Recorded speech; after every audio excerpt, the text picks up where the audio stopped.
अरहंत सिद्ध सूर्य उपाध्याय साधु सर्व, अर्थ के प्रकाशी मांगलिक उपकारी है। तिनको स्वरूप जान रागते भई जो भक्ति, काय को न माई के स्तुति उचारी। धन्य धन्य तिन्हीं से ताज सब आज भये, कर जोर वार वार वंदना हमारी है। मंगल कल्याण सुख ऐसो हम चाहते हैं, हो मेरी ऐसी दशा जैसी तुम धारी। मंगलमय मंगल करण वीतराग विज्ञान, नमो ताहि जाते भय अरहंतादि महान। करी मंगल करी हो महा ग्रंथ करन के काज, जाते मिले समाज सब पावे निज पद राज। इस भव तरु का मूल एक, जानहु मिथ्या ज्ञान, ताको करि निर्मूल अब करिए मोक्ष भाव, करिए मोक्ष भाव।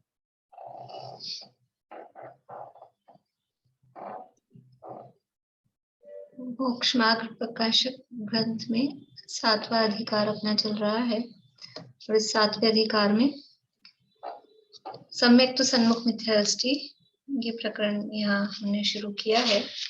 जो जीव सम्यक तो प्राप्त करने वाला है उसकी किस तरह की भावभूमि होती है, उसकी पात्रता कैसी होती है, उसके विचार कैसे होते हैं, सम्यक तो प्राप्त होने से पूर्व किस तरह की परिणति होती है, वो परिणति यहाँ बताई जा रही है।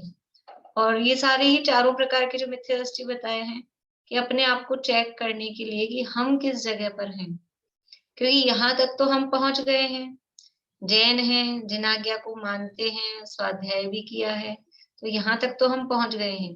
पिछले 6 अधिकारों में जो बात हुई उनमें तो अपन कहीं नहीं है, लेकिन अब ये जो 7वां अधिकार है ये हम लोगों को अपने आप को चेक करने के लिए कि हम कहाँ पर हैं। तो अब ये सम्यक तो प्राप्त होने से पहले किस तरह की भूमिका, किस तरह की पात्रता भाव भूमि होती है, उसकी चर्चा यहाँ हम देख रहे हैं। तो सबसे पहली तो क्या है आवश्यकता कि वो ज्ञानावर्णादि कर्मों का क्षय उपशम हो, वो हुआ है। फिर मोहमंद हो, जिससे कि तत्व विचार करने के लिए उद्यमी हो, तो वो भी हुआ है। और फिर देव शास्त्र गुरु का सानिध्य, उनके उपदेश का लाभ, तो ये उपदेश का लाभ भी मिला है। और वो उपदेश में क्या मिला, उपदेश किस बात का मिला है, उपदेश क्या होना चाहिए, बोले सुनीता आंटी, कौन कौन सी बातें हैं? प्रयोजन भूत मोक्ष मार्ग, देवादि देव गुरु का सानिध्य और जीवादि सात तत्व निश्चय का अहित, मेरे मतलब अहित और हितकारी भाव का होना, भावों का होना कि मेरे लिए क्या हितकारी है क्या अहितकारी है। भावों का होना मतलब इन भावों का ज्ञान होना, इन भावों का ज्ञान होना, और इसके उद्देश्य से फिर विचार करके फिर क्या हो। मैं तो वो उपदेश का या मोक्ष मार्ग का कोर्स क्या है कि प्रयोजनभूत जो मोक्ष मार्ग है वो देवगुरु शास्त्र, 7 तत्व, जीवादि 7 तत्व, निज और पर, और अपने को हितकारी अहितकारी भाव, इन बातों का ज्ञान होना, ये इनका उपदेश मिलना, ये जरूरी है। और दुनिया भर का कुछ भी उपदेश मिले वो नहीं, इसका उपदेश। और फिर इस उपदेश से सावधान होकर फिर कैसा भाव है, ये सब अभी समझ लो देशना लब्धि हुई, शिवोपशम की बात की, विशुद्धि की बात की, विदेशना लब्धि हुई, तो देशना लब्धि के अंतर्गत ही ये सारा भी प्रोसेस चल रहा है। देशना और प्रायोगिक के बीच में कि वो विचार करता है, कि क्या विचार करता है वो? बोलिए रेणु जी, क्या विचार करता है? ये उपदेश सुना, उसके बाद में क्या विचार आता है?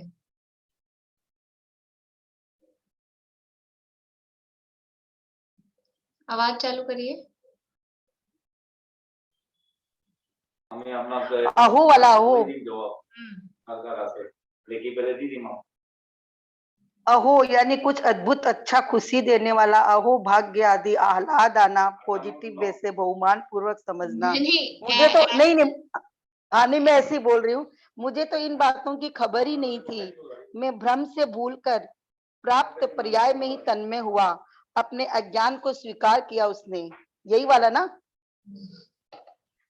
अब पर्याय माने अवस्था, यानी जो अवस्था हमें मिले उसी में हम लीन हो जाते हैं। ये सब तो मैं अपने मन से लिखी, मतलब आप बोले तो लिखी हूँ। फिर जो जैसी स्थिति मिली उसी में तल्लीन हो गए। मैं उस पर्याय अवस्था को खुद स्वयं में मानने लगा, लेकिन ये हमेशा रहने वाली नहीं है। यह पर्याय थोड़े ही समय की है। यहाँ मुझे सर्वनिमित्त मिले हैं। इस पर्याय की थोड़ी ही काल है।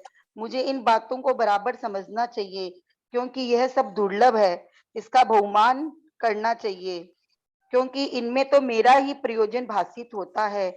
ऐसा विचार कर जो उपदेश सुना उसके निर्धार करने का उद्यम किया। ये मिथ्या दृष्टि भव्य जीव सोचता है।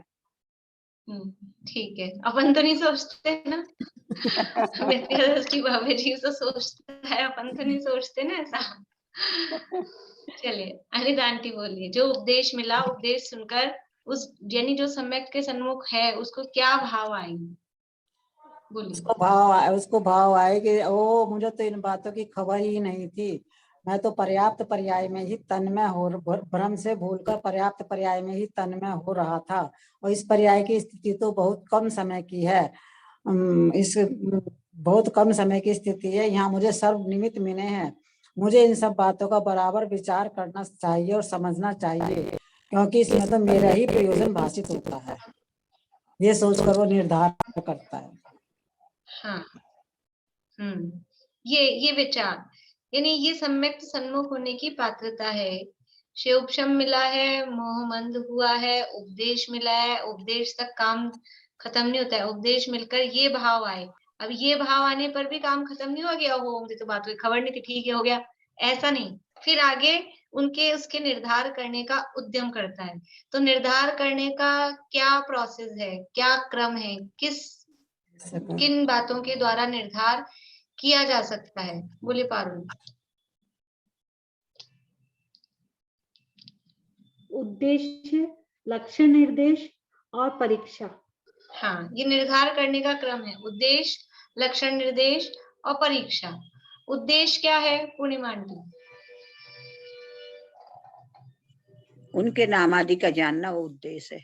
हाँ, नाम सीख लेना वो उद्देश्य है। जो हमें प्राप्त करना है, जो हमारा साध्य है, लक्ष्य है, या जो भी चीज है वो, यानी जीवादि 7 तत्व कहे मुख्य रूप से तो वो बात है कि जीवादि 7 तत्व हैं, तो उनके नाम सीख लेना वो उद्देश्य। लक्षण किसे कहते हैं प्रमिला जी? पहचान के चिन्ह को लक्षण कहते हैं। बहुत सारी मिली हुई चीजों में एक लक्षण से वस्तु को अलग करना। हाँ, वस्तु की पहचान का चिन्ह वो लक्षण कहलाता है। तो बहुत मिली हुई अनेक वस्तुओं में से किसी एक वस्तु को जिसके द्वारा अलग किया जा सके उसका नाम है लक्षण। तो नाम सीख ले, फिर उनके लक्षण निर्धारित करें। और परीक्षा, परीक्षा किसे कहेंगे? बोले वर्षा भाभी। विरोधी नाना युक्तियों की प्रबलता और दुर्बलता से प्रवृत्त हुए विचार को परीक्षा कहते हैं। हाँ, जो विरोधी युक्तियां हैं, नाना युक्तियां हैं, उनमें कौन सी प्रबल है, कौन सी निर्बल है, ऐसा प्रबलता निर्बलता के आधार पे जो निर्णय होता है और जो निर्णय करते हैं उसको परीक्षा कहते हैं। कि ऐसा होगा तो ऐसा करेंगे तो ये होना चाहिए, ऐसा करेंगे तो ये होना चाहिए। तो किसमें वजन ज्यादा है, कौन सी प्रबल है, उसके आधार पे परीक्षा की जाती है। देखिए अब 258 नंबर पेज है। रेणु जी, मैंने कल पीडीएफ तो भेजी थी, और आपको ग्रंथ चाहिए तो आप एड्रेस मुझे भेज दीजिए, तो ग्रंथ भिजवा देंगे, पहुंच जाएगा 5-7-10 दिन में। ठीक है ना। आप एड्रेस मुझे, मैंने कल ग्रुप में मैसेज भी किया था। और आपको ये मोक्ष और प्रकाशक वाली प्रश्नोत्तरी भी चाहिए हो तो वो दोनों ही एक साथ पोस्ट कर देंगे, तो आप थोड़ा जल्दी करके कर लीजिएगा अगर आप करना चाहते हो तो। और अपने को कोई डेट की बाउंडेशन नहीं है, अब भेजना है तो डेट की बाउंडेशन है, नहीं तो अपने सेल्फ स्वाध्याय के लिए अपन बाद में भी कर सकते हैं। मतलब अपना पूरा नहीं होता है और अपने को लगता है हमको स्वाध्याय के हिसाब से रखना है तो बाद में भी कर सकते हैं। चलिए, अभी अपना पेज नंबर 258, 258 नंबर पेज है। वह नाम सीख लेना और लक्षण जान लेना, यह दोनों तो उपदेश के अनुसार होते हैं। यानी जैसा उपदेश दिया हो वैसा याद कर लेना। ये तो उपदेश के अनुसार हुआ, मतलब ये तो आगम, ये आगम के अनुसार हुआ। देखिए, 4 बातें समय सार में चौथी गाथा है, जहां तक है चौथी या 5वीं गाथा की टीका में 4 बातें कही है। स्वानुभव के लिए, उसके प्रक्रिया के लिए, आगम का सेवन, युक्ति का अवलंबन, परापर गुरु का उपदेश और फिर स्वानुभव, ये चौथा, ये 4 स्टेप। तो सबसे पहले जरूरी है आगम का सेवन, यानी आगम के सेवन में ये उपदेश को भी आगम में ले सकते हैं और स्वाध्याय करना वो भी आगम है। मतलब उसका क्राइटेरिया, यानी जो भी जैसा जो कहा गया है वो है आगम, जो परंपरा से चला आया है, आप्त के माध्यम से जो कहा गया है, गुरु के माध्यम से जो कहा गया है। अब उसको पढ़ के सुन के जैसे भी हो, वो आगम का सेवन। तो नाम और लक्षण ये तो उपदेश के अनुसार होंगे, इसमें अपनी ज्यादा कोई बुद्धि लगने वाली नहीं है। इसमें बुद्धि मतलब पुरुषार्थ भी कुछ नहीं है, जो नाम है वो है, जो उसका लक्षण है वो भी है। इसमें हमारा कोई पुरुषार्थ, कोई बुद्धि, कोई एफर्ट उसमें होने वाला नहीं है। लेकिन परीक्षा करने में अपना विवेक चाहिए। परीक्षा ये अपने पे डिपेंडेंट है। नाम और लक्षण तो जो है वो है, पर परीक्षा करने में अपना विवेक चाहिए, विवेक होना चाहिए कैसे हम परीक्षा कर रहे हैं। वही जो कल अपन ने उदाहरण लिया था, बाजार से कोई चीज लेकर आ रहे हैं तो नाम सीख के चले जाएंगे घर से, उसका लक्षण पहचान पता करके चल जाएंगे। लेकिन अब कौन सी अच्छी है कौन सी खराब है, सब्जी भी लेने जाते हैं, फ्रूट्स भी लेने जाते हैं, तो नाम तो सबका वही है मौसमी, और लक्षण भी सबके वही है। लेकिन उसमें से कौन सी अच्छी है, कौन सी लें, अपनी बास्केट में डालें, कौन सी नहीं लें, इसमें अपना विवेक चाहिए कि कौन सी अच्छी दिख रही है। तो ऐसे ही नाम सीख लेना, लक्षण जान लेना, ये तो उपदेश के अनुसार हुआ। लेकिन परीक्षा में विवेक क्या काम देगा कि सो विवेक पूर्वक एकांत में अपने उपयोग में विचार करे कि जैसा उपदेश दिया वैसे ही है या अन्यथा है। जैसा उपदेश दिया अभी अभी मतलब जब भी गुरु का उपदेश मिला तो वास्तव में वस्तु ऐसी है कि नहीं है।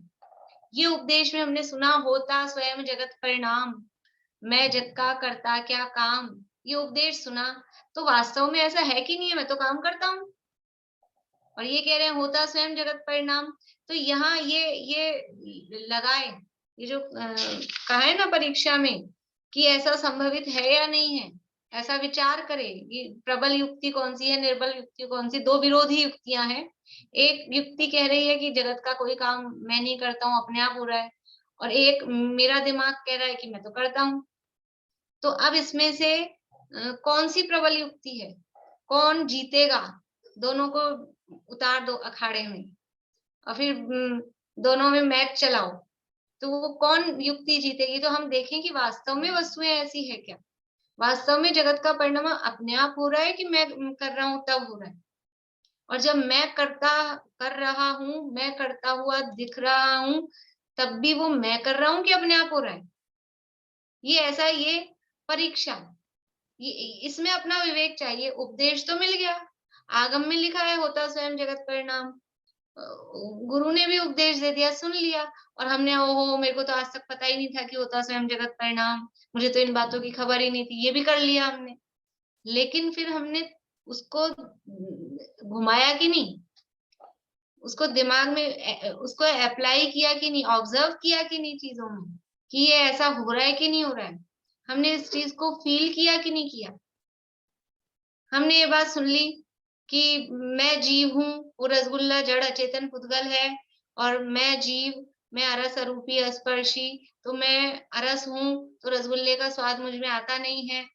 तो अब ये ऐसा होता है कि नहीं होता है? हम तो रसगुल्ले का स्वाद लेते हैं और यहाँ कह रहे हैं कि जीव तो स्वाद लेता ही नहीं है पर ये पुद्गलों का। तो अब इसको हम चेक करें, ये है ये परीक्षा। ये पढ़ तो बहुत लिया अपन ने, लेकिन अब ये होता है कि नहीं होता है? जो शास्त्र में कहा गया है वो ऐसा है कि नहीं है? वास्तव में वस्तु ऐसी है कि नहीं है जो वस्तु कही जा रही है? नित्य नित्य की तरफ से ले लो, शास्त्रों में कहा है वस्तु नित्य नित्यात्मक है, लेकिन अपने को क्या लग रही है? अपने को नित्य ही लग रही है कि अपने को अनित्य ही लग रही है कि नित्य नित्यात्मक अपने को फील में आ रही है, समझ में आ रही है? तो ये ऐसा एकांत में अपने उपयोग में विचार करें। अभी इनिशियल स्टेज पे प्रारंभिक भूमिका में बुद्धि पूर्वक बैठ के विचार, कोई जरूरी नहीं अपने को उसी समय याद आ जाए।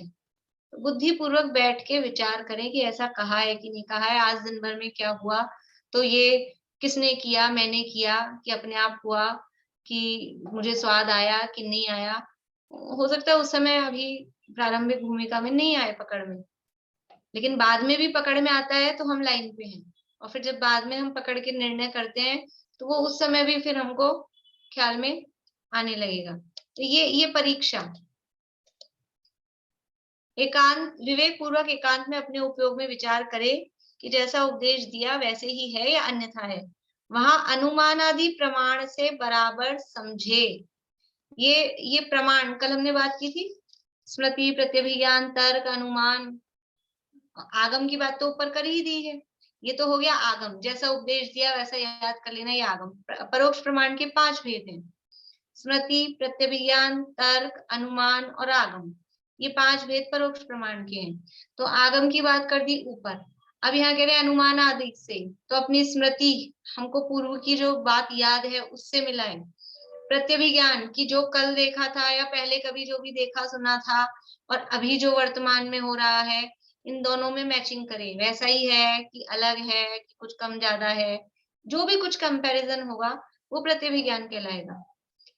फिर तर्क लगाए, तीसरा है तर्क, लॉजिक लगाए कि ये ऐसा है तो ऐसा, इसमें ऐसा होना चाहिए, कुछ लॉजिक लगाए, तर्क। और फिर अनुमान। तो इस प्रकार से ये अनुमान आदि प्रमाण से बराबर समझे कि क्या है, वस्तु क्या है। अथवा उपदेश तो ऐसा है और ऐसा ना माने तो ऐसा होगा। सो इसमें प्रबल युक्ति कौन है और निर्बल युक्ति कौन है?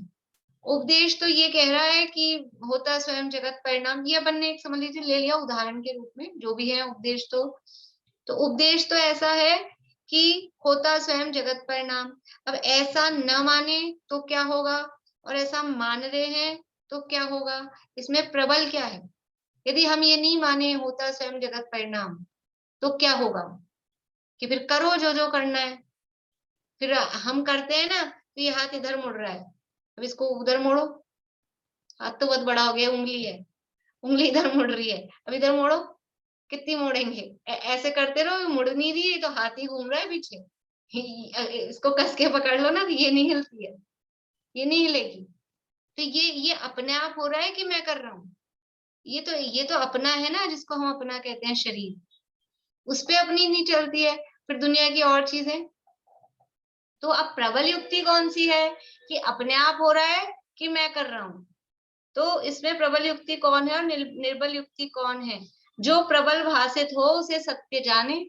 अब कौन सी युक्ति जीत रही है? कौन जीता? मैच हुआ ये इन दो बातों में, तो कौन जीता, कौन जीतेगा? कि होता स्वयं जगत परिणाम।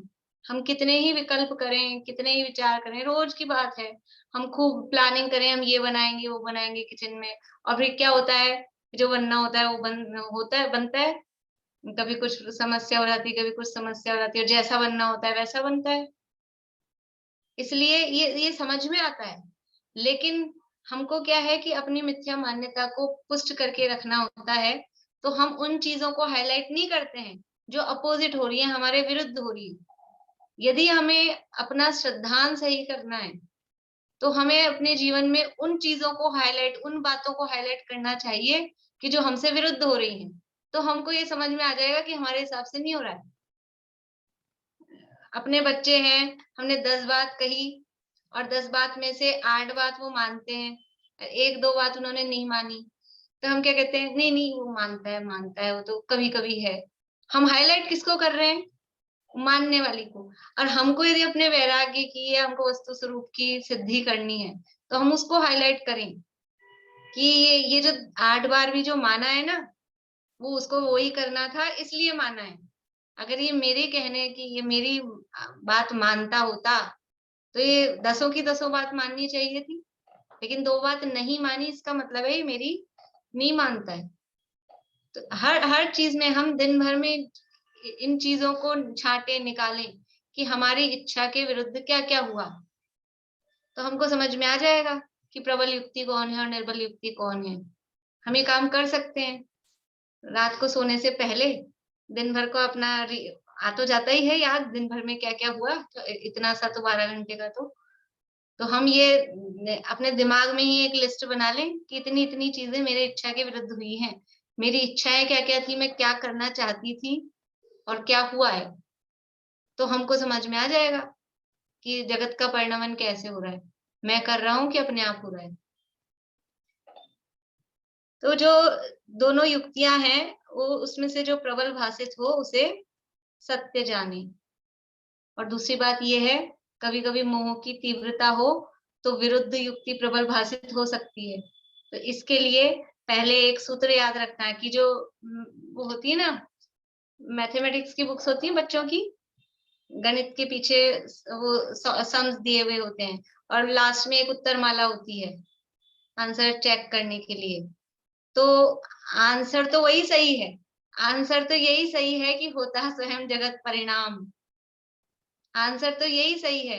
यदि हमको ये भाषित हो रहा है कि मैं कर रहा हूं, यही प्रबल भाषित हो रहा है, तो फिर से चेक करो, फिर से मिलाओ। अभी आगे बताएंगे कब तक परीक्षा करनी, कब तक करनी, कैसे करनी, क्यों करनी, अभी आगे आ रही है बात कि जब तक हमारा उत्तर ठीक नहीं मिल रहा है तब तक वो करते जाओ, क्योंकि उत्तर तो यही सही है।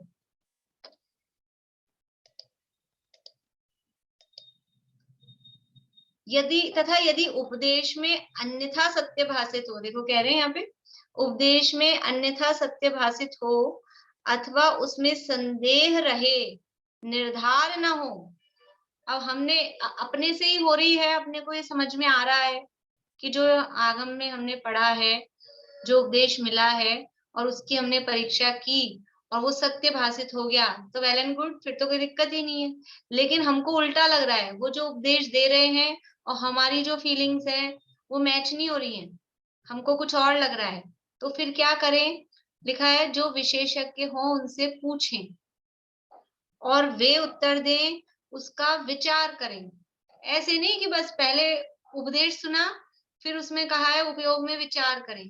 अब यहाँ विशेषज्ञ से पूछें और फिर वो जो उत्तर दे रहे हैं उसको ऐसे नहीं आंख मीच के अंधश्रद्धा, फिर उसके विचार करें कि ये उपदेश जो दिया गया है, ये जो उत्तर इन्होंने दिया है, ये बराबर अपने को जच रहा है कि नहीं जच रहा है, ये बराबर बैठ रहा है कि नहीं बैठ रहा है। तो वो जो उत्तर दें उस पर फिर विचार करें। इसी प्रकार जब तक निर्धार न हो तब तक प्रश्न उत्तर करें। निर्धार क्या करना है? निर्धार ना हो मतलब आंसर तो वही सही है, और वो जब तक मैच नहीं हो रहा है, जब तक अपना माइंड सेट नहीं हो रहा है, हमको समझ नहीं आ रही, बैठ नहीं रही है हमारे दिमाग में कि ये जो कहा गया है ये ऐसा है, तो जब तक निर्धार ना हो तब तक प्रश्न उत्तर करें।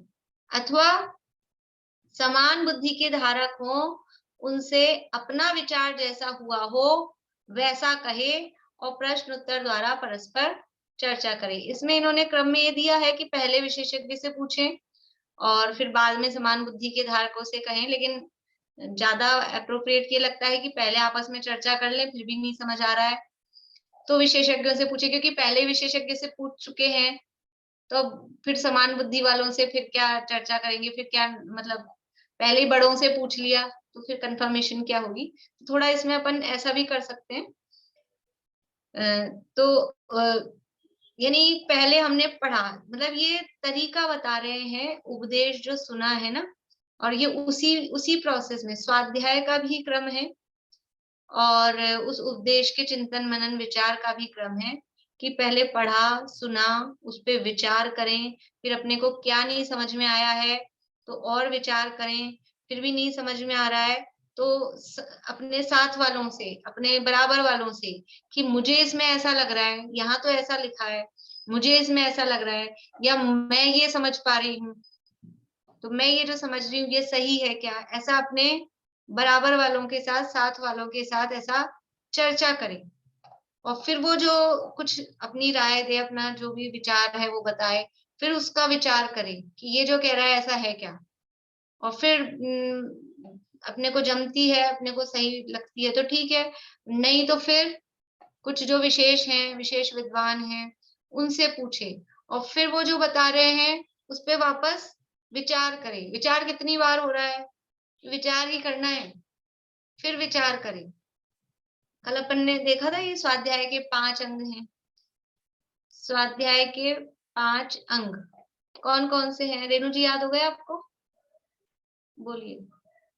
वाचना, प्रच्छना, आमनाय और देशना पहले और अनुप्रेक्षा। वाचना, प्रच्छना, अनुप्रेक्षा और आमनाय और धर्मोपदेश। हाँ बढ़िया, बोलिए वर्षा जी।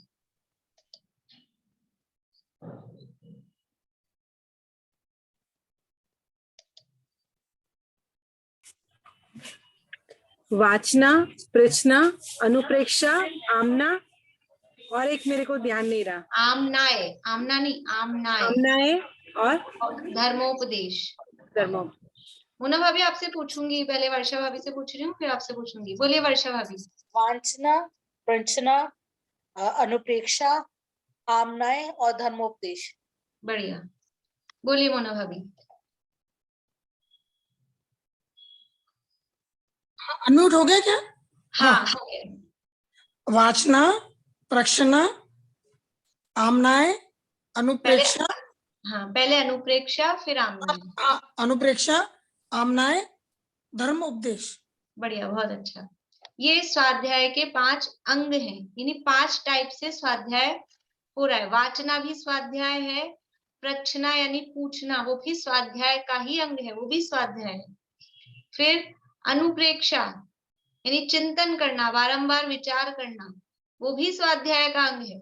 हमको लगता है स्वाध्याय दिन भर कैसे स्वाध्याय करें, ये दिन भर स्वाध्याय, ये जो अनुप्रेक्षा है ये कब नहीं कर सकते हैं, हर समय कर सकते हैं, ये दिन भर हो सकता है अनुप्रेक्षा। चौथा है आमनाय। आमनाय का मतलब है बारंबार वो धोखना, पाठ करना इस तरह से, तो वो अंतर जल्प रूप भी हो सकता है, अंदर ही अंदर अपने चलता रहे, अथवा बाहर में बैठ के अपन करते हैं जिस तरह से, वो ये भी आमनाय, ये भी स्वाध्याय का अंग है। और फिर 5वां है धर्मोपदेश। धर्मोपदेश स्वाध्याय का अंग। धर्मोपदेश से अपना क्या भला होगा कि धर्मोपदेश में भी वास्तव में वो दूसरों को दिया जा रहा है, लेकिन खुद देखो, अगर भावना ही गलत है, मायाचारी है, तो वो तो बात अलग है, लेकिन धर्मोपदेश के लिए यदि हम स्वाध्याय कर रहे हैं, दूसरों को उपदेश देने के लिए स्वाध्याय कर रहे हैं, तो भी वो अच्छा है। क्यों है अच्छा? कि कुछ विशेष गहराई से उसमें पढ़ना होगा, कुछ विशेष गहराई से। एक तो अपन पढ़ लेते हैं ऐसे, और एक धर्मोपदेश के निमित्त से जो स्वाध्याय हो रहा है उसमें विशेष गहराई होती है, तो इसलिए वो ऐसा नहीं है। हाँ, पर खाली कोई अपनी नाम बढ़ाई के लिए या अपना प्रदर्शन के लिए, मानकशाय के पोषण के लिए करते हैं, तो वो तो उसमें मूल में ही गड़बड़ है। अदरवाइज धर्मोपदेश भी स्वाध्याय का अंग है। या कोई भी आपस में जो पढ़ा रहे हैं और पढ़ रहे हैं, तो वो खुद पढ़ रहे हैं कि नहीं पढ़ रहे हैं, खुद का पढ़ना होता है कि नहीं होता है, सामने वाले को क्लियर हो, कोई विषय, कोई बात समझ में आए, कोई भाव भाषण हो ना हो, वो उसकी योग्यता है, लेकिन खुद को तो विषय समझ में आ रहा है, क्लियर हो रहा है, नहीं हो रहा है तो कोई प्रश्न उठ रहे हैं, वो खुद को तो होता है। इसलिए ये भी स्वाध्याय का ही अंग है। तो इस स्वाध्याय के 5 अंग हैं, उसमें से सबसे पहले ऊपर कहा कि नाम सीख लेना, लक्षण जान लेना, ये उपदेश के अनुसार हुआ, मतलब ये वाचना जैसा हो गया, ये वाचना हुआ। फिर कहा विशेषज्ञों से पूछे, परस्पर समान बुद्धि वालों से पूछे, ये हो गया प्रच्छना। और अब ये जो बार बार में कह रहे हैं ना, विचार करे विचार करे विचार करे, ये कौन सा है? बोलो पारुल। अनुप्रेक्षा। अनुप्रेक्षा, बहुत बढ़िया। ये बार बार कितनी बार आ रहा है अनुप्रेक्षा? ये विचार करे विचार करे विचार करे, ये अनुप्रेक्षा हो गया। तो ये स्वाध्याय के ही अंग, मतलब उस उपदेश की भाभी प्रक्रिया में। एक बात हाँ। पूछनी थी। वाचना के बाद में पूछना आ गया, तो जब तक हम विचार ही नहीं करेंगे तो पूछेंगे क्या? ये तो ऐसा क्रम दिया ना कि वाचने के मतलब विचार करेगा ही तभी उसको ये तो समझ में आएगा ना कि मुझे क्या समझ में नहीं आया, तभी पूछेगा। यहाँ वहां जो स्वाध्याय के अंग में अनुप्रेक्षा दिया है ना, वो तो प्योरली ऐसा है कि बारंबार चिंतन मनन, फिर जो समझ में आ गया उसका करे उस आधार पे। और यहाँ जो दिया है पहले विचार करना, तो वो समझने पूछने से पहले भी विचार करके ही पूछेगा। ये तो विचार करेगा मुझे क्या पूछना है, क्या नहीं समझ में आया। कभी कभी कोई विषय ऐसा चल रहा हो, करना नहीं होगा कठिन, और किसी से पूछे समझ में आ गया तो बोलेंगे नहीं, तो क्या समझ में नहीं आया, तो ये भी नहीं पता कि क्या नहीं समझ में आया। तो वो विचार तो करेगा ना कि मुझे क्या नहीं समझ में आया, इतना विचार उसमें हो जाएगा। तो ये यानी ये पढ़ाई मतलब ये जो स्वाध्याय का यही प्रोसेस है, यही क्रम है कि हम पढ़ें, सोचें, विचारें, पहले खुद दिमाग लगाएं, नहीं समझ में आ रहा है आपस में चर्चा करें। आपस में चर्चा करने से बहुत विषय क्लियर हो जाते हैं। अपन चर्चा ही नहीं कर, ये अपन जो कर रहे हैं क्या हो रहा है? चर्चा ही तो है। ये चर्चा करते हैं तो बहुत विषय क्लियर हो जाते हैं। कुछ क्लियर मतलब वो भाव भासना उनकी हो जाती है। कुछ आप प्रश्न पूछते हैं, कुछ मैं पूछती हूँ, तो कुछ आपका दिमाग चलता है, कुछ मेरा दिमाग चलता है। ऐसा करके वो उसमें निर्णय की तरफ, निर्धारण करने की तरफ हम आगे बढ़ते हैं। तो इस प्रकार जब तक निर्धार न हो तब तक प्रश्न उत्तर करें, अथवा समान बुद्धि के धारक हो, उनसे अपना विचार जैसा हुआ हो वैसा कहे, और प्रश्न उत्तर द्वारा परस्पर चर्चा करें, तथा जो प्रश्नोत्तर में निरूपण हुआ हो उसका एकांत में फिर विचार करें। इसी प्रकार कब तक करें? कि जब तक अपने अंतरंग में जैसा उपदेश दिया था वैसा ही निर्णय होकर भाव भाषित न हो, तब तक इसी प्रकार उद्यम किया करें। ये परीक्षा कब तक करें? ये जो सारी बात चल रही है ना, समझ लो परीक्षा की चल रही है। उद्देश्य और लक्षण निर्देश तो जैसे है वैसे है। ये जो प्रोसेस, ये पूरा पैराग्राफ जो बता रहे हैं, ये परीक्षा के लिए। तो प्रश्न है, परीक्षा कब तक करें? कि जैसा उपदेश दिया था वैसा निर्णय होकर अपने अंतरंग में भाव भाषित न हो, तब तक परीक्षा करनी है। जब तक कि जैसा उपदेश, वही उत्तर माला में जो लिखा है आंसर, जब तक हमारी कॉपी में, नोटबुक में वो आंसर नहीं आ रहा है तब तक सॉल्व करते जाओ। ये मिलाते हैं ना, बैलेंस शीट वगैरह बनाते हैं अकाउंट्स में, तो कब तक बनाना वो, कि उसमें क्या होता है, अब आप लोगों को पता नहीं, कॉमर्स वाले जो होंगे, पारुल है कॉमर्स की, ट्रायल बैलेंस बनता है। तो ट्रायल बैलेंस बनता है तो क्या होता है, दोनों साइड बराबर आना चाहिए। अब वो दोनों साइड बराबर नहीं आ रहा है तो फिर क्या होगा, फिर से करो। कि 1 ही रुपए का तो अंतर है, 1 रुपया अपनी जेब से डाल देते हैं। नहीं, 1 रुपए का अंतर ऐसा नहीं है, वो बहुत बड़ी गड़बड़ है। और वो जब तक गड़बड़ नहीं निकलेगी तब तक वापस से मिलानी है आपको बैलेंस शीट, वो मिलाना है। दोनों आप जो उपदेश दिया है और जो अपनी परिणति जैसी हो रही है, वो दोनों मैच नहीं हो तब तक लगे रहो, करते रहो। और जब मैच हो जाए इसका मतलब, क्योंकि आंसर तो यही सही है। एक शैलेश भाई जी हैं तलवाद वाले, पंडित जी जानते होंगे आप लोग, वो एक उदाहरण देते हैं, मतलब एक वो बात कहते हैं कि boss is always right, boss is always right. यानी जो बॉस, यानी अगर अपने को कोई समस्या हो रही है तो भी विचार करो, लेकिन फिर बाद में, मतलब वो उदाहरण देते हैं किसी टेबल पे, मतलब बॉस ने लिख रखा है एक लाइन कि बॉस इज ऑलवेज राइट, और यदि आपको कोई समस्या है तो देखो, नहीं तो फिर ऊपर वाली लाइन पे वापस से चले जाओ कि बॉस इज ऑलवेज राइट, वो हमेशा सही है। तो ये जो आगम में जो कहा गया है वो बॉस है। आगम क्या है? आगम बॉस है। जिनवाणी गुरु वो बॉस है, वो ऑलवेज राइट, वो सही है। अब अपनी परिणति उससे मिलान नहीं खा रही है, तो जब तक चेक करो, क्योंकि बॉस तो वो राइट है, वो सही है। आंसर जो उत्तरमाला में दिया है वही सही है। तो जब तक अपने अंतरंग में वैसा भाव भासत ना हो, कैसा कि जैसा उपदेश दिया हो वो अपने को जब तक फीलिंग में नहीं आने लग जाए, तब तक इसकी ये परीक्षा का प्रोसेस चल रहा है। अगर हमको फीलिंग में नहीं आ रहा है, सुन तो रहे हैं, बुद्धि के स्तर पर आ गया है, अभी हमको फीलिंग में आता है कि मैं जीव हूँ, मैं आत्मा हूँ, ये फीलिंग में आता है क्या? भाव भाषण होता है क्या? मुंह से शब्द बोल रहे हैं, मैं कौन हूँ कि मैं तो जीव हूँ, मैं शरीर थोड़ी ना हूँ, लेकिन ऐसा भाव भाषित होता है कि नहीं होता है? और जब तक नहीं होता है तब तक लगे रहो, तब तक वो करते रहो, ये कि वास्तव में ये मुझे तो फीलिंग में तो यही आ रहा है ना कि ये शरीर में हूँ, कि मुझे फीलिंग में ये आ रहा है कि मैं ये शरीर नहीं हूँ। तो जब तक ये ऐसा अंतरंग में ऐसा भाव भाषित नहीं होता है, तब तक इसी प्रकार से उद्यम किया करे।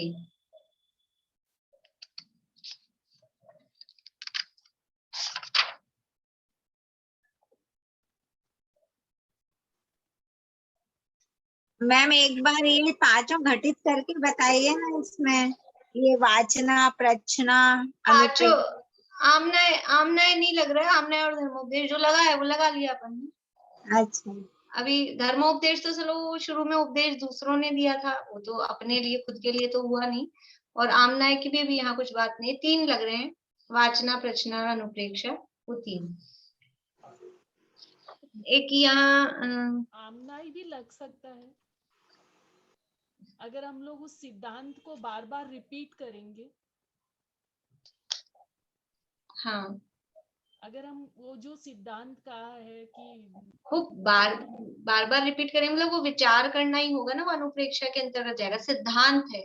आमनाय के अंतर्गत जैसे वो पाठ वाली मुख्यता लेते हैं, वरना उसको आमनाय और अनुप्रेक्षा फिर वो सेम के उसमें ले सकते हैं, सेम अर्थ में जैसा हो जाएगा वो, एक से अर्थ में, उस अर्थ में देख सकते हैं।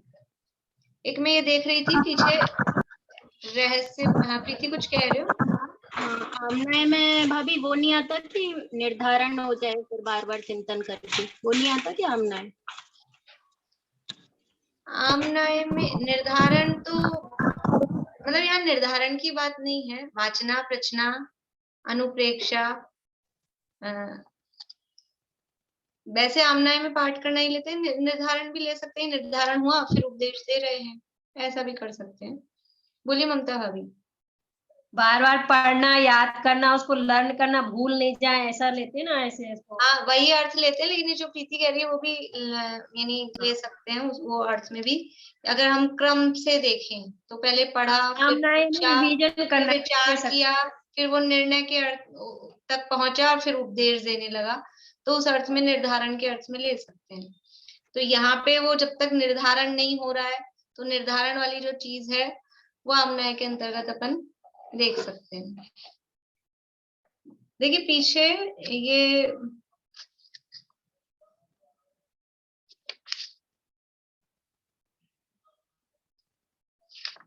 चलिए रहने दीजिए, वो बात उसी से मिलती हुई है, लेकिन छोड़ते हैं अभी अपन। आगे यहाँ एक और जो स्वाध्याय का ये तो है अंग 5, वाचना, प्रच्छना, अनुप्रेक्षा, आमनाय और धर्मोपदेश। अभी स्वाध्याय का क्रम क्या है? ये तो अंग है, वो इसमें भी अपन ने क्रम जैसा लगाया है, लेकिन ये स्वाध्याय के ही टाइप्स हैं। लेकिन प्रच्छना में क्या है, वो तो जब अपन उसको विशेष रूप से देखेंगे तब देखते हैं, लेकिन प्रच्छना स्वाध्याय का अंग है, तो बस सीधे पढ़ो तो मत और पूछना चालू कर दो, तो वो स्वाध्याय नहीं है। पूछने से पहले वाचना है, पहले पढ़ना है। लोग ऐसे ही करते हैं, पढ़ा लिखा सुना कुछ है नहीं और सीधा प्रश्न करना चालू। अब उनको क्या जवाब दो कि जिनको कुछ पता ही नहीं है प्रश्न कर देते हैं, तो फिर वो कैसे होगा? तो और दूसरे की बुद्धि परखने के लिए यदि प्रश्न कर रहे हैं तो भी वो स्वाध्याय नहीं है। वो बनारसी दास जी ने तो ऐसा कहा है सप्त व्यसनों में, पर नारी संग पर बुद्धि को परखबो, दूसरे की बुद्धि परखने के लिए यदि प्रश्न किया जा रहा है कि इनको आता है कि नहीं आता है, देखते हैं, तो बड़े अपने आप को समझते हैं, तो अगर इसलिए प्रश्न किया जा रहा है तो वो पर स्त्री सेवन जैसा है, तो वो तो अंदर में भाव ही खोटे हैं, वो तो मान्यता ही गलत है, इसलिए वहां तो वो बात है ही नहीं। खुद को समझने के लिए जो प्रश्न किया जा रहा है, पढ़कर स्वाध्याय पूर्वक, वाचना पूर्वक फिर जो प्रश्न किया जा रहा है, तो वो प्रश्न पूछना भी स्वाध्याय का ही अंग है। अभी दूसरी टाइप से एक और 5 उसके क्रम आते हैं, ध्यान है किसी को? बोलिए प्रमिला जी। श्रवण, ग्रहण, धारण, निर्धारण, इस तरह से। आपकी आवाज ही बंद हो गई है, मतलब बहुत स्लो आ रही है। श्रवण, ग्रहण, धारण, निर्धारण, 4 ही ध्यान में। परिणमन, बढ़िया। श्रवण, ग्रहण, धारण, निर्धारण और परिणमन। सबसे पहला क्या है, ये क्रम है। सबसे पहला श्रवण, श्रवण अथवा वाचना, पढ़ना, वो एक अर्थ में ले लीजिए। सुनना कहो, वैसे क्या है, श्रवण शब्द क्यों दिया है? क्योंकि सम्यक दर्शन के लिए देशना लब्धि चाहिए, सुनना, पढ़ना नहीं कहा, क्योंकि शास्त्र लिखित रूप में तो अभी आए हैं, पहले तो मौखिक ही उपदेश चलता था ना, इसलिए श्रवण यानी सुनना। फिर दूसरा है ग्रहण, सुनकर ग्रहण किया, समझा, उसको ग्रहण किया मतलब समझा। फिर धारण, फिर उसको धारण किया। श्रवण, ग्रहण, ग्रहण और धारण। ग्रहण में है कि हम, यानी एक तो ऐसा है कि सुन के और एक कान से सुना और दूसरे कान से निकाल दिया, ऐसा नहीं। सुन के अंदर याद रखना, समझ लो, वो ग्रहण। और फिर याद रखने के बाद में उसको यानी समझ लो अप्लाई करना, विचार करना, वो धारण के समान जो हम विचार कर रहे हैं ना, श्रवण, ग्रहण, फिर धारण, तो विचार आदि करना, वो धारण। और फिर विचार करके निर्धारण, ये जो परीक्षा वगैरह करके जो निर्णय किया, वो हुआ निर्धारण। और फिर हमने निर्धारण कर लिया, निर्णय हो गया, इसके बाद में क्या करना है? परिणमन, कि वो जैसा कहा गया है, जैसा हमने निर्धारण किया है, उसी अनुरूप हमारी परिणति हो जाए, उसका नाम है परिणमन। तो ये स्वाध्याय के इस तरह से भी यहाँ पर 5 अंग बताए गए हैं कि सबसे पहले पढ़े, सुने, फिर उसको याद रखे, फिर विचार करे और फिर उससे निर्णय करे। यानी स्वाध्याय खाली पढ़ने से पूरा नहीं होता है। स्वाध्याय कहाँ पूरा होगा कि वहां भी वो आमनाय, समझ लो, निर्धारण वाला अर्थ अपन उसमें लें, और यहाँ पर भी ये निर्धारण और परिणमन, वहां जाके वो स्वाध्याय पूरा होगा। आंख से पढ़ लिया, स्वाध्याय का नियम है कि रोज हमको 1 घंटा पढ़ना है, तो किताब खोल के 1 घंटा पढ़ लिया, कि 1 घंटा प्रवचन सुन लिया कान से, इसका नाम अकेले स्वाध्याय नहीं है। स्वाध्याय में ये भी होगा, लेकिन इतना ही किया तो वो स्वाध्याय। जैसे देव दर्शन की विधि पूरी नहीं हो रही है जब तक वो विचार नहीं कर रहे हैं, स्वाध्याय नहीं कर रहे हैं, वैसे ही स्वाध्याय की विधि भी पूरी नहीं होती है आंख खोल के पढ़ लेने से। श्रवण हो, ग्रहण हो, धारण हो, निर्धारण हो, और उसके बाद में परिणमन हो, तब जाके स्वाध्याय पूरा होता है। तो ये सब चल रहा है। उपदेश मिलने के बाद में कितना काम करना है, कितना काम है। अभी तक तो कुछ काम ही नहीं था अपने को, ये काम कब हो रहा है? शिवोपशम अपना हुआ, इसमें क्या काम किया अपन ने? हो गया। मोहमंद हुआ, वो भी कर्म जनित है, उसमें भी कोई विशेष अपना काम नहीं हुआ, वो सहज हुआ, कषाय की मंदता। उपदेश मिल गया, उसमें भी कोई, समझ लो, भाग्य से मिल गया, ऐसा पुरुषार्थ साक्षात नहीं दिखाई देता है। तभी जो उसमें भी थोड़ा बहुत एफर्ट करके कोई कोशिश कर सकता है, लेकिन फिर भी वो हो गया भाग्य से। लेकिन वहां तक तो भाग्य आपको साथ दे सकता है। इसके बाद में कितना सारा काम बाकी है।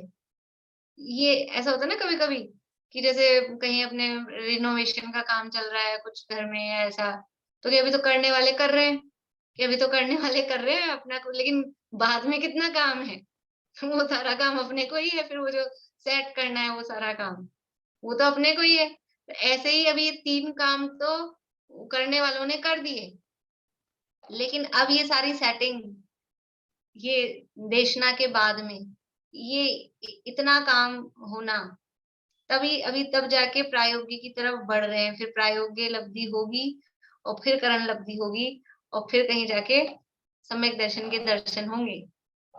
इतना काम है का मतलब कोई डरा नहीं रहे आपको, लेकिन ये अपने को करना है, ये हमारा काम है।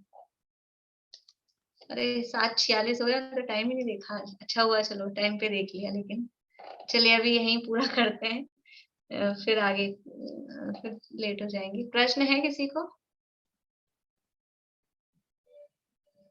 नहीं, चलिए कल सैटरडे तोड़ना है। अभी कल तो फ्राइडे है ना, कल सैटरडे है। ठीक है, तो मंडे को देखेंगे। बोलिए रेणु जी।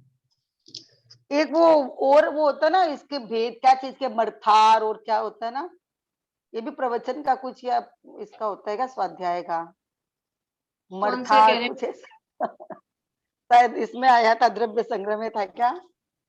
आप कल भी यहाँ इसमें भी बताए थे, मोक्ष मार्ग आगमार्थ प्रकाशक में भी। आगमार्थ हाँ, नयार्थ नहीं, शब्दार्थ वो तो नहीं, वो स्वाध्याय का अंग नहीं है, वो शास्त्र का अर्थ करने की मतलब पद्धति है। शास्त्रों के अर्थ 5 प्रकार से किए जाते हैं।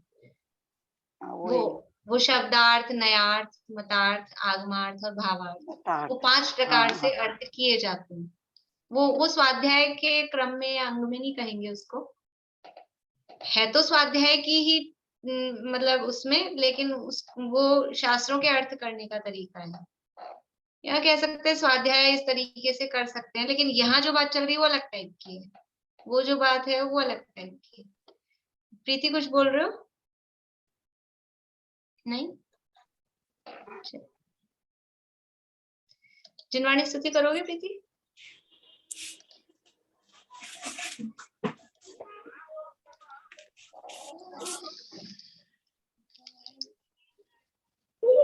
अनंत धर्माणस्तत्त्वं पश्यन्ति प्रत्यगात्मना अनेकान्तमयी मूर्ति नित्यमेव प्रकाशिताम् देखे पर से भिन्न अगणित गुणमय आत्मा अनेकांतमय मूर्ति सदा प्रकाशित ही रहे।